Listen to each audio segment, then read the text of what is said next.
Welcome. You've joined us for another deep dive, and this time we're looking closely at a really dynamic period in your baby's first year, those fascinating months between 7 and 9. Yeah, it's a really exciting time. We've gathered a lot of information to help you understand what's really going on during this, well, this mobile and mischievous phase, as some call it. Exactly. These months are pretty pivotal because, you're seeing your baby shift from someone who mainly reacts to things around them to someone who's actively exploring and interacting. Our sources give us a really detailed picture of the major shifts happening. Right, so we're talking about big changes you'll probably notice in their motor skills, like new ways of getting around, sitting up, maybe even pulling to stand. Definitely those. Their little brains are also making leaps, like in memory, and starting to figure things out in new ways. Yeah, problem solving starts to emerge. Plus, the social and emotional world expands. You might see stronger attachments, maybe some stranger wariness creeping in. For sure. And we'll also look at how their babbling starts to sound more purposeful. Okay, and what's happening with feeding? New foods. Yes, trying new foods, finger foods, and even how all this development can mess with sleep patterns. That's always a big one for parents. Ah, sleep. Always.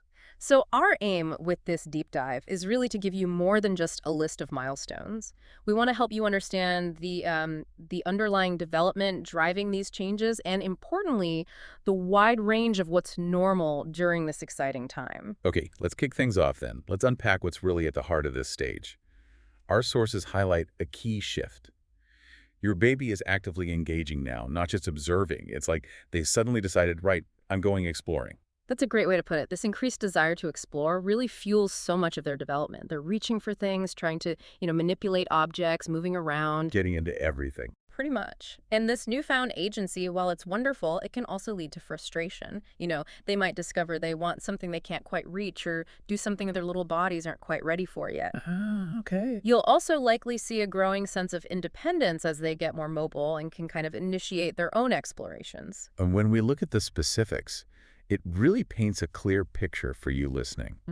Motor skills are really taking off. Huge leaps here. You might see all sorts of crawling variations, the classic hands and knees, maybe bottom scooting. Some even do an army-style crawl, right? Absolutely. And they're often learning to sit up without any support, which is a game changer because it frees up their hands for play. Oh, right. Good point. And many babies start pulling themselves up to stand using furniture or, well, anything they can grab onto. What's fascinating, I think, is how these different crawling styles actually reflect individual strengths and, like, problem-solving approaches. That's spot on. It really highlights that development isn't some rigid checklist, but a very personalized journey. And cognitively, you'll observe a stronger memory at play.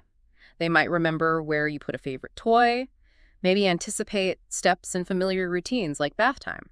Okay. Early problem solving starts to emerge too, as they figure out how things work, maybe taking a lid off a container or turning an object around to get a better look. And on the social and emotional side, this is a significant period for you, the parent, Yeah. right? Stranger anxiety can become more pronounced. Yes, as they increasingly recognize their primary caregivers. And this isn't just about being wary of new faces. It's actually a crucial step in forming secure attachments with you and other familiar people. It shows their growing ability to tell the difference between, safety and unfamiliarity. Makes sense. And you'll also likely notice stronger preferences for certain people, certain toys. Definitely. Personalities really start shining through. And listen for the babbling. It often starts to sound more intentional, and you might hear sounds that resemble mama or dada. Which is incredibly exciting for parents. Though it's worth noting, these might not have specific meaning just yet. That often comes a bit later. But they're important steps. Right, building blocks. Exactly. They're also becoming much more attuned to the tone of your voice and will definitely respond when you call their name. And meal times often change quite a bit during these months, which you'll probably experience firsthand. Oh, for sure. They're usually ready for a wider variety of foods, experimenting with soft finger foods, really developing their chewing and tongue coordination. It can get messy. I bet. And even sleep patterns can be affected by all this. While many babies might settle into a more predictable two-nap routine around now, this period can also bring sleep regressions. Ah, the dreaded regression. Yeah. Bedtime routines become even more important then for providing comfort and that sense of security amidst all the changes. So with all this exciting evolution happening, What are the key things you should continue to focus on during these months? How can you support your baby? Well, the foundational things are still vital. Breast milk or formula is still their main source of nutrition, so, don't feel pressured to rush solids faster than they're ready. Good reminder. And as our sources emphasize, establishing and maintaining routines provides a crucial sense of security.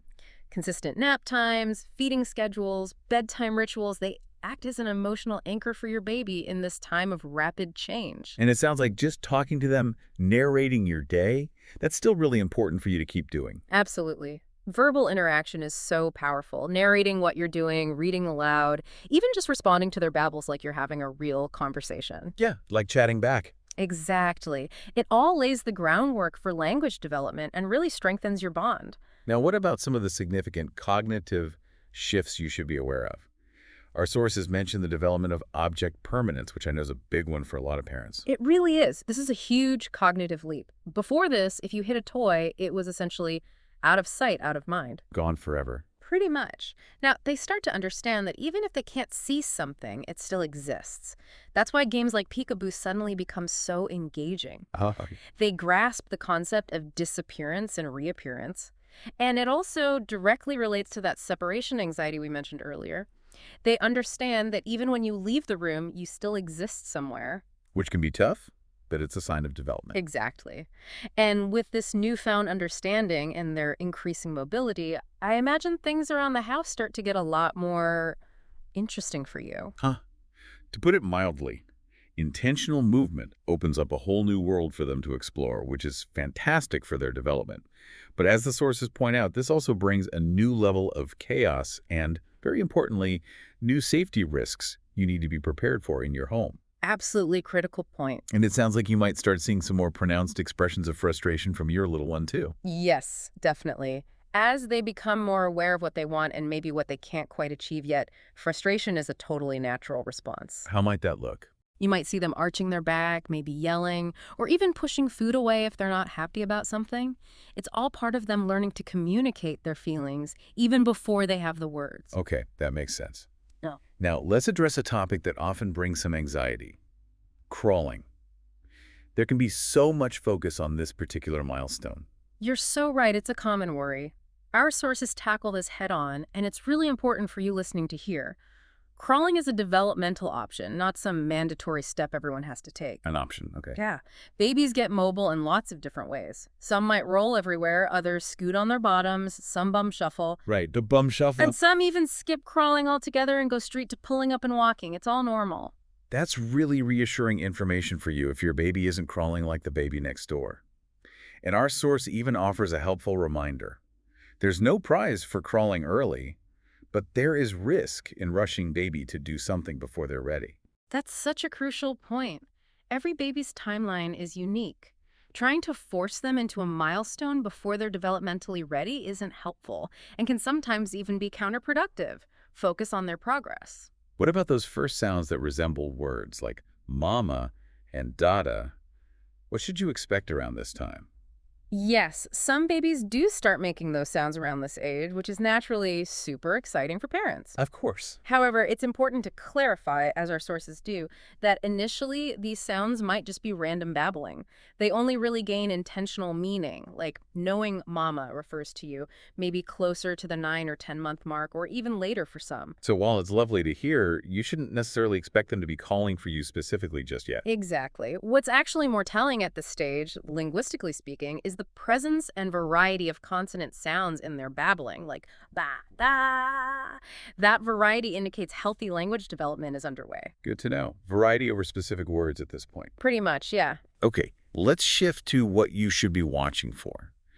What are some of the potential red flags highlighted in our sources that might warrant a chat with your pediatrician? Okay, there are several key indicators to be aware of. If your baby isn't sitting without support by 9 months old, Right. or shows basically no interest in reaching for things or moving towards objects, Okay. isn't babbling at all, or is only making one type of sound repeatedly, doesn't respond to their name or to sounds or your facial expressions. So response to interaction? Yeah, or shows no interest in social games like peekaboo or pat-a-cake. Or another one is if they're unable to bear any weight on their legs when you hold them upright. These are all signs that would definitely warrant a conversation with your pediatrician just to check in. That's a really helpful list for you to keep in mind. And our source offers some really valuable advice here. Always trust your gut. If something feels off to you, don't hesitate to bring it up. You know your baby best. Absolutely. Couldn't agree more. It's always better to ask the question and get professional advice if you have any concerns, big or small. Now, on the flip side, what are some things our sources advise you to actively avoid during these mobile months? Okay, well, with that increased mobility comes increased risk. So unsupervised time on elevated surfaces, changing tables, sofas, beds is a definite no-no. Falls can happen incredibly fast. Right, eyes on them constantly near edges. And baby walkers. They're strongly discouraged by pediatricians, big safety concerns, plus they can actually hinder natural motor development. That's a really important safety reminder for you. What else should be avoided? Over-relying on containers like swings, bouncers, activity centers, while okay for short periods, too much time in them limits that crucial floor time your baby needs to practice. Rolling, sitting, crawling, pulling up all those important motor skills. Okay, free movement on the floor is key. It really is. And as we touched on earlier, trying to force your baby to reach milestones before they're ready isn't beneficial. Let them develop at their own pace. And there's another really important point here that I think resonates with a lot of parents today. Comparison steals joy focus on your baby's individual rhythm, not what you see on social media. Oh, that's such a vital message. It's so easy to fall into that comparison trap, isn't it? Especially online. But every baby's developmental journey is completely unique. Comparing just creates unnecessary anxiety for you. That's so true. Okay, let's talk about positive things. What can you actively introduce or incorporate into your baby's routines and playtime to support their development now? Right, fun stuff. Foreplay, soft blocks, and stacking cups are excellent. They help develop fine motor skills and start teaching about spatial relationships, like on top or inside. Simple but effective. Definitely. Cause and effect toys are great, too. Things like pop-up toys or balls that roll when pushed. They help baby grasp how their actions, make things happen. Okay, learning consequences. Sort of. And something as simple as a sturdy toy bin or basket can actually encourage them to pull themselves up and practice cruising or moving along furniture. Oh, that's clever. Using everyday objects. Yeah. And don't forget basic hand games like Pat-a-Cake or So Big. These are fantastic for fostering imitation skills and body awareness. Classic games. They're classics for a reason. Mirrors are usually a big hit too. Peekaboo with cloths and sensory books with different textures are also wonderful tools for exploration and engagement. What about supporting their feeding development during this stage? Okay, if you haven't already, this is often the time when the high chair becomes a regular fixture for meals. Start offering soft-tip spoons and introducing sippy cups or straw cups. Getting ready for mess. Embrace the mess. Definitely invest in some good bibs, maybe a splash mat for under the high chair.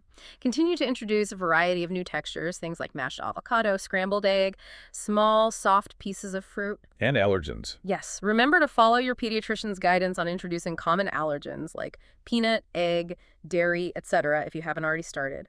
Consistent early exposure is often recommended now. Okay. Now, sleep regressions. Often a big concern for parents. What insights do our sources offer about that potential 8 to 9 month sleep regression you might hit? It's a very real thing for many families. You might notice your baby waking more frequently at night, maybe standing up in their crib and looking a bit lost. Yeah, not knowing how to get back down. Exactly. Or resisting naps, needing more comfort than usual to settle. And what's typically driving this? Is it just random? It's usually linked to all the huge cognitive and motor development that's happening. Their brain is processing so much new mobility skills, maybe that object permanence kicking in, leading to separation anxiety. It can definitely disrupt sleep. It's actually a sign of progress in a weird way. That's a great way to think about it. As our source wisely reminds us, regressions aren't failures. They're a sign your baby is growing and integrating new skills. It's usually temporary, even though it can feel really long when you're in the thick of it. Okay, good perspective for you to hold on to during those long nights. Let's switch gears to something critically important as your baby becomes more mobile. Safety. Babyproofing. Absolutely essential. The crawling phase, or whenever they start moving independently, marks the point where babyproofing transitions from, like, a to-do list item to an urgent necessity. What are the must-haves? Baby gates are key, especially for stairs and maybe doorways to rooms you want to keep off limits. Make sure all electrical outlets are covered, those little plug protectors. Right. Securely anchor heavy furniture like dressers and bookshelves to the walls. Tipovers are a serious danger. Install locks on low cabinets, especially those with cleaning supplies or anything harmful. Okay, cabinet locks. Got it. Use cord winders or secure cords from blinds and electronics. They can be strangulation hazards. Don't overlook toilet lid locks. Babies are drawn to water. Really? Yeah. And do a sweep at their level. Remove anything within reach that could be a choking hazard, small objects, is sharp or made of glass. That includes things like tablecloths they could pull down, bringing everything on the table with them. Wow, it sounds like a really thorough safety assessment of your whole living space is definitely needed. Precisely. Get down on your hands and knees and see the world from their perspective. It's always best to be proactive and create the safest possible environment for their explorations. You can't watch them every single second. True. What are some proactive parenting strategies our sources suggest for navigating this really active stage? Well, one helpful approach is to start practicing gentle boundaries. Right. So, for instance, if they reach for something unsafe, you calmly say, "No touch, that's not for babies," and immediately redirect their attention to a safe, interesting toy. Redirecting is key. Very much so. Offering simple choices during care routines can also help, like letting them pick between two toys during a diaper change or choosing which book to read. It fosters a little sense of autonomy. Nice idea. Continue to make reading and music a part of their daily routine. The rhythm, the repetition, it all supports language development and connection. Taking them on descriptive outings, even just a walk around the block where you point things out, exposes them to new sensory experiences and language. Like little field trips. Exactly. And rotating their toys regularly can keep things engaging. You don't necessarily need tons of toys. Just changing what's available can spark new interest. That's all really practical advice for you. Yep. It sounds like your baby's unique personality is also really starting to become more apparent during these months. Oh, absolutely. Many parents begin to notice really distinct temperament traits emerging as their baby more cautious or adventurous, quiet or really vocal, sensitive or pretty adaptable. This is a wonderful time to start observing and responding to their individual cues and tendencies. And our source has a really lovely sentiment here. Your baby isn't a blank slate. They're becoming who they are. Parenting now means learning to meet them where they are, not where you expected them to be. That really captures it, doesn't it? It's about observing, appreciating their unique development, and adjusting your parenting approach to fit them. What about the emotional landscape of parenting during these, well, busier months? What should you be aware of for yourself? Yeah, it's important to acknowledge that even as your baby gets more independent and mobile, they still deeply need that secure emotional connection with you.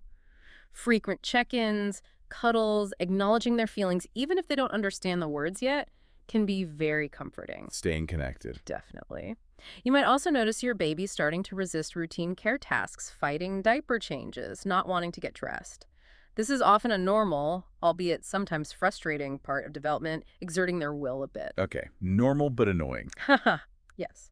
And remember that things like teething, minor illnesses, or growth spurts can also temporarily throw routines completely out of whack. So trying to maintain some flexibility can be helpful for your own sanity. Good point.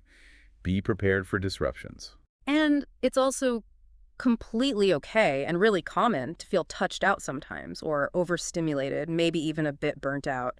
Remember, those feelings are valid. They don't make you a less loving parent. It's demanding work. It really is. Progress during this phase often happens in bursts, too, so try to look at the overall trends rather than getting too hung up on day-to-day fluctuations in sleep or mood. And it's not just about the primary caregiver, right? What about supporting co-parents and any older siblings you might have? That's a really important consideration for keeping the whole family system running smoothly, or as smoothly as possible. Older siblings might start to really notice the increased attention the baby needs now they're mobile. Yeah, jealousy can creep in. It can. So actively finding small ways to include them, maybe they can fetch a diaper, sing a song to the baby, or have special big kid only time with you can help them feel involved and valued. Makes sense. And for co-parents. It's super common for one person, often unintentionally, to take on more of the mental load or the hands-on tasks, becoming the default parent. This can definitely lead to imbalances and resentment if you don't talk about it openly. Communication is key. Absolutely. Proactive communication about who's doing what each person needs, maybe scheduling check-ins. Our sources even suggest trying to schedule regular solo time for each parent, even just an hour or two each week where they get uninterrupted time alone. That can be incredibly restorative. That sounds like a really valuable strategy for maintaining some balance. Our sources even briefly touch on travel during this period. Any quick tips for you if you're planning a trip? Yeah, a few quick ones. If you are planning to travel, try to bring along familiar sleep cues, their sleep sack, white noise machine, maybe a favorite lovey. Be flexible with feeding schedules on the go. Pack snacks. Definitely pack snacks, and lots of extra changes of clothes and wipes for the inevitable messes. And maybe try not to overschedule your day. Sometimes one outing is plenty for a baby this age. Manage expectations. Exactly. Remember, as our source realistically points out, traveling with a baby isn't necessarily relaxing. It's more like a change of scenery. But it can still be a meaningful family experience. Keep it simple. What about those early signs of frustration we talked about? How can you, as a parent, best navigate those moments when your baby is, like, arching their back or throwing toys? Right. This is often the stage where you see more intense emotional expressions as your baby learns to communicate their strong feelings. It's important to remember that these actions, the arching, yelling, throwing, are often their way of telling you they're feeling overwhelmed or frustrated, even if they don't have the words. So try not to take it personally. Try not to. And even though they may not fully understand your words yet, try narrating their feelings calmly. Wow, you seem really frustrated that you can't reach that toy. That's hard. Let's try this instead. Miming the emotion. Exactly. It helps them begin to connect their big feelings with language, and it helps them feel seen and understood, which can sometimes de-escalate things a bit. It sounds like the end of this 9-month mark can feel like a bit of a turning point, moving closer to toddlerhood. It often really is. As our sources note, by the time your baby is around 9 months old, you're actually closer in time to the toddler years than you are to those very early newborn days. Well, that's quite a thought. Isn't it? Your baby is truly moving out of that pure infant stage, and you are too, as a parent, adapting to this more mobile, more interactive little person. It can be a nice time to just pause and emotionally acknowledge this transition. Our sources even offer some thoughtful reflection prompts for you as caregivers at this stage, which I really liked. Yes, taking just a few moments for reflection can be really valuable amidst all the busyness. Maybe consider asking yourself, what new skill has my baby surprised me with recently? What's one boundary or routine I might want to gently try introducing or firming up? Okay. What's one thing my baby has taught me lately? They teach us so much. And importantly, who in my support network, partner, friend, family, parent group can I reach out to for a bit of help or just some encouragement this month? Really good prompts to check in with yourself. So to kind of bring it all together, this deep dive into the 7th to 9th months really underscores what a dynamic and transformative period this is for your baby. You'll likely see incredible progress across, well, all areas of development. And it's just so important for you to remember that while we talk about general patterns, there is such a wide spectrum of what is considered normal and healthy development. Try really hard not to get too fixated on rigid timelines or comparisons. Absolutely. Having a deeper understanding of these developmental shifts, what's going on underneath the surface, can really empower you to better support your baby's unique growth and navigate some of the common experiences and challenges that come with this very mobile and mischievous phase. Mm-hmm. And maybe as you witness all this rapid development unfolding in your baby's first year, it really highlights the beauty of just being present and observant. Rather than solely focusing on hitting specific milestones by certain dates, maybe try to truly appreciate the unique journey of your child and the remarkable progress they are making in their own way, at their own pace. That's a wonderful thought to end on. Thank you for joining us for this deep dive.